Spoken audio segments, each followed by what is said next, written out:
America के हमले के बाद ईरान ने जवाबी कार्रवाई के लिए 3 श्रेणियां तय की हैं, जिसमें अलग अलग देशों को अलग अलग टारगेट के रूप में चुना गया।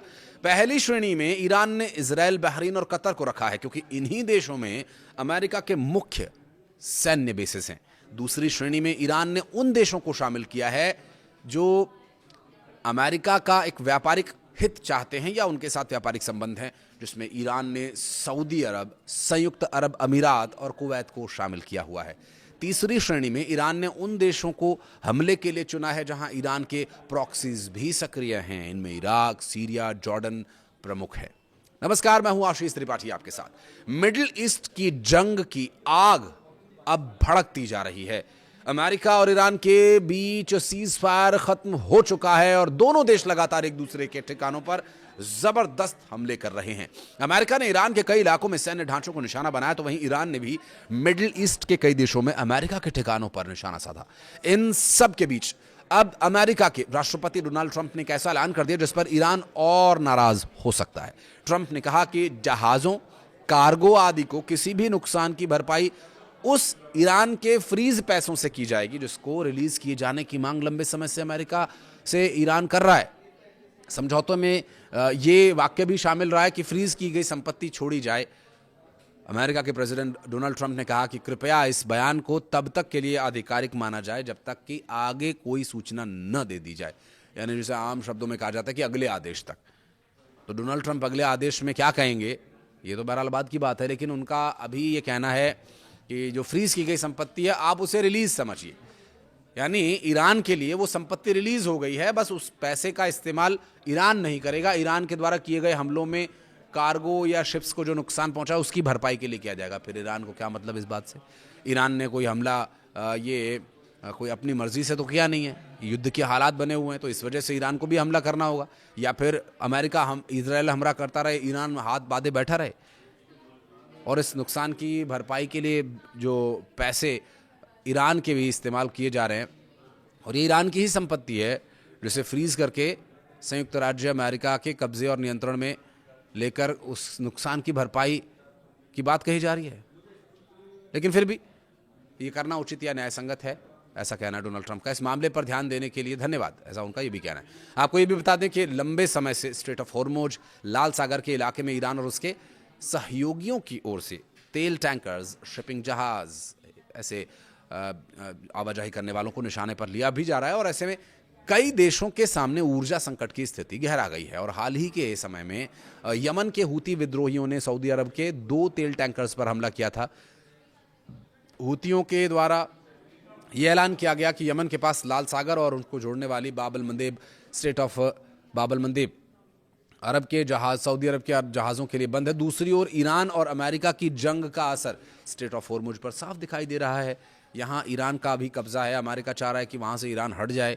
जहाज़ों पर हमले की वजह से संकट और गहरा गया है। अमेरिकी सेना ने गुरुवार को जानकारी दी कि उसने ईरान के सैन्य ठिकानों पर और हमले शुरू कर दिए हैं। सेना ने यह बताया कि ये लगातार ऐसी 13वीं रात है जब हमले किए जा रहे हैं और मकसद ईरान को जवाबदेह ठहराना और कमर्शियल शिपिंग के लिए इस्लामिक रेवोल्यूशनरी गार्ड कॉर्प्स से पैदा होने वाले खतरों को कम करना। और इसी चक्कर में बारूद तो बेतहाशा खर्च हो रहा है, लेकिन हासिल वसूल कुछ नहीं हो रहा है।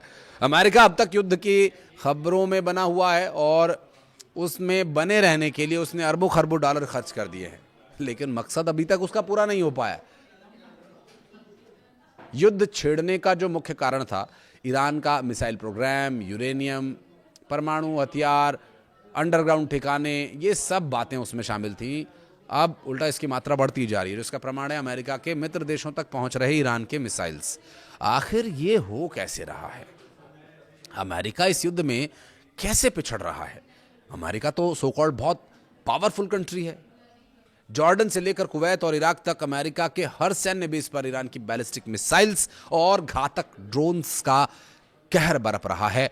ट्रंप जिसे छोटी झड़प बताकर अपने वोटर्स को गुमराह कर रहे हैं, वो असलियत में अरब में अमेरिकी प्रभुत्व का लगभग अंत ही माना जा रहा है। आखिर कैसे फेल हुआ ट्रंप का यह ऑपरेशन? अमेरिका की नाकामी का पहला सिरा है बॉम्बर्स की नाकामी। ट्रंप ने सोचा था कि संपूर्ण ईरान बारूदी जलजले से दफन हो जाएगा, इसलिए इजराइल के इनपुट्स पर अमेरिका ने सबसे महंगे हथियारों का इस्तेमाल कर दिया। लेकिन दांव उल्टा पड़ गया, इसलिए अमेरिका और इजराइल के बीच भी अब तनातनी है। हालांकि वो कई बार दुनिया के सामने भी आ जाता है, कई बार वो छिपा ले जाने में भी कामयाब होते हैं। दरअसल ईरानी इंजीनियर्स का ये चमत्कार ही कहेंगे कि अमेरिका ने करमनशाह में भारी बमबारी की, लेकिन ईरान ने चंद हफ्तों में ही मलबा साफ कर दिया और भूमिगत ढांचे को फिर से बहाल कर दिया। इतना ही नहीं, ईरान की कमांड को भी अमेरिका खत्म नहीं कर सका, इसलिए ईरान का जो गाइडेंस और कमांड एंड कंट्रोल सिस्टम आज भी 100% वर्किंग है। ईरान अमेरिका के मुकाबले तैयारियां किसी मायने में कम नहीं किए हुए है, और CIA का इस मामले में दावा यह भी है कि अमेरिका सुरंगों के दरवाजे जिस गति से तोड़ रहा है, उसकी दोगुनी तेजी से ईरान ने उन्हें वापस बहाल कर दिया। अमेरिका एक एक प्रिसिशन बॉम्ब पर करोड़ों डॉलर फूंक रहा है, और ईरान अपनी सस्ती तकनीक, अपनी बुद्धिमत्ता का परिचय देकर के अपनी अच्छी टेक्निक से भी उसे बचा भी ले रहा है और फिर इस्तेमाल भी कर रहा है। और यहां पर कम खर्च करके वो एक तरह की बढ़त बनाए हुए हैं। सस्ती मिसाइल्स और ड्रोन से अमेरिका को अरबों का नुकसान पहुंचाया जा रहा है। यानी ये तो वही बात हो गई कि आपने एक पत्थर मारकर पूरा शीश महल तबाह कर दिया, जिसमें करोड़ों रुपए का खर्चा आया हो। बहरहाल, जॉर्डन के अमेरिका बेस पर हुआ हमला इस बात का जीता जागता सबूत भी है, जो ये बताता है कि ईरान की न तो मारक क्षमता कम है, न ही उसके पास हथियारों की कोई कमी है, लेकिन ट्रंप इसे अपने देश में कैसे पेश कर रहे हैं। अमेरिकी प्रेसिडेंट डोनाल्ड ट्रंप ने कहा कि मैं इसे एक झड़प कहता हूं, युद्ध नहीं, झड़प। ईरान के साथ हमारी एक झड़प हुई है। उन्हें इतनी जोरदार चोट पहुंची है कि वो समझौता करना चाहते हैं। डोनाल्ड ट्रंप का यह कहना है। ट्रंप ये कह रहे हैं कि मैं ये भी कहना चाहता हूं कि वो अभी समझौते के लिए तैयार नहीं है, जल्द ही तैयार हो जाएंगे। तो एक ही बात आप दोनों तरह से कह रहे हैं, या दोनों बातें एक ही इंसान कह रहा है कि वो बातचीत के लिए तैयार है लेकिन बातचीत के लिए तैयार नहीं भी है। शायद यही ट्रंप की झेप है। बहरहाल, जिसमें उनके भाव, उनके चेहरे के और उनके बयान बिल्कुल मिल नहीं खा रहे। और ऐसा इसलिए है सिर्फ क्योंकि ईरान की ताकत का अंदाजा अब अमेरिका सेना को हो चुका है। शायद डोनाल्ड ट्रंप को भी। ईरान की असली ताकत है उसकी मिसाइल का भंडार, जिसमें शॉर्ट रेंज बैलिस्टिक मिसाइल बहुत अहम भूमिका निभा रहे हैं। इनकी रेंज 150 किलोमीटर से लेकर के 1000 किलोमीटर तक है। इसमें फतेह 110, फतेह 313, जुल्फिकार, देजफुल और कियाम मिसाइल्स भी शामिल है। और इसके अलावा Iran medium range ballistic missiles का भी जबरदस्त तरीके से इस्तेमाल कर रहा है, जो 1100 किलोमीटर से लेकर के 2000 किलोमीटर तक है। शहाब 3, गद्र 110, एमाद, खैबर, शिकन और हज कासिम मिसाइलें इसमें शामिल है। और हैरानी की बात यह है कि इन मिसाइलों का भंडार कभी खत्म नहीं होगा। ईरान इंटरमीडिएट रेंज की बैलिस्टिक मिसाइल्स का इस्तेमाल करने भी लगा है। 2000 से 2500 किलोमीटर प्रति की दूरी पर मारक क्षमता रखने वाली ईरान सेजिल और खुर्रम शहर मिसाइल इस्तेमाल की जा रही है। इसके अलावा हाइपरसोनिक मिसाइल फतेह को लॉन्च किए जाने के लिए भी तैयार कर दिया गया। फतेह 2 के नाम से इसका उन्नत संस्करण बनाने का भी दावा किया जा रहा है। फतेह का इस्तेमाल मतलब बहुत बड़ी बात है।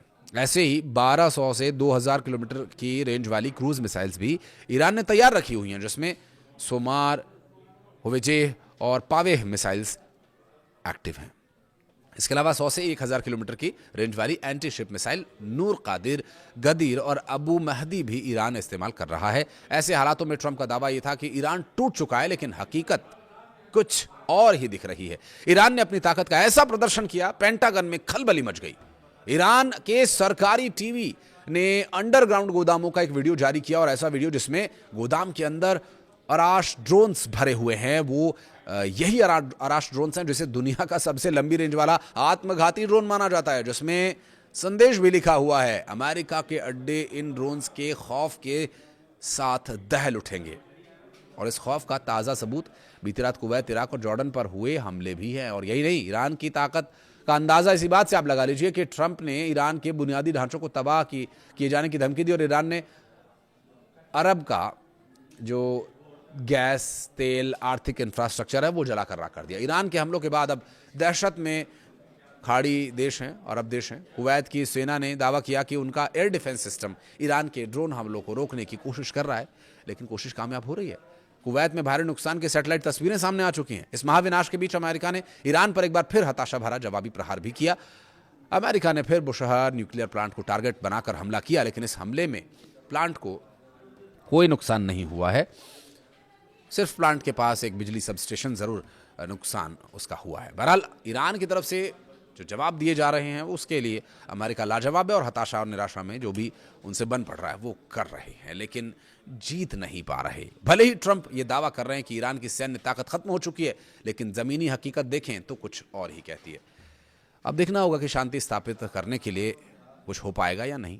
कुछ कहना चाहे तो कमेंट सेक्शन में बताइएगा। वीडियो को यहाँ तक देखने के लिए बहुत बहुत धन्यवाद।